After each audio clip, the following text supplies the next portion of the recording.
Je m'appelle Sébastien Gaillard. Donc à la Nikon School, je suis en charge de 2 formations. La prise en main pour leur usage vidéo des boîtiers D4 et D800. Et pour ce qui concerne la post-production, eh bien, rentrer dans le monde du montage vidéo avec Adobe Premiere Pro CS6. Ce qui est motivant avant tout, c'est la rencontre et le partage des expériences. Et donc ce partage doit aller dans les 2 sens. Ce qui est vraiment très plaisant lorsque je viens à la Nikon School, c'est cette rencontre avec des photographes de métier qui ont vraiment une pratique extrêmement enrichissante.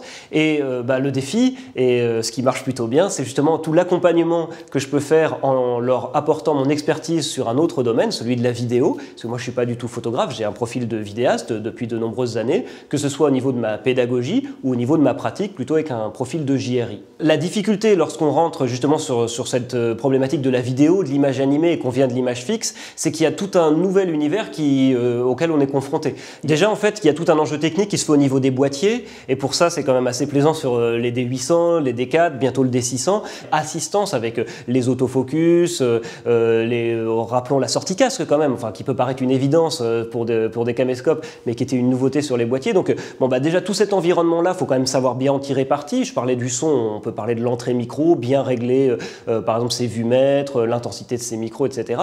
Ça peut être une première approche des boîtiers, plus partir en caméra portée. D'ailleurs, ce qui est très important, là, je ne l'ai pas dit, mais sur les boîtiers, c'est le fait de pouvoir travailler, non pas full frame, mais de travailler en mode DX, c'est-à-dire en mode APS-C, Super 35. Et donc là, on va être avec un dispositif plutôt JRI.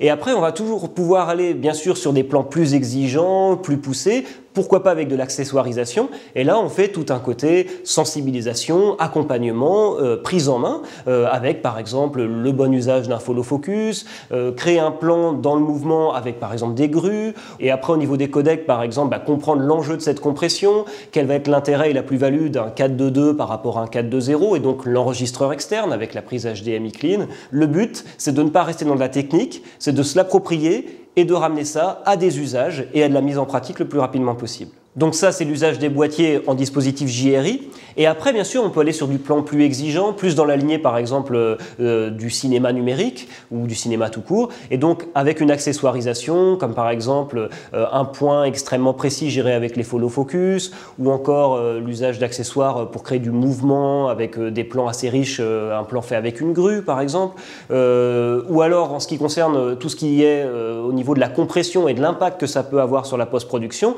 eh bien, on traite aussi de la sensibilisation, de l'intérêt des recorders externes, pouvoir travailler avec un codec en 4.2.2 via la sortie HDMI clean, plutôt que le flux nomade qui lui est avec un échantillonnage couleur en 4.2.0. Donc tout ça, c'est tout un jargon, mais qu'on rend justement accessible et qu'on rattache à des usages.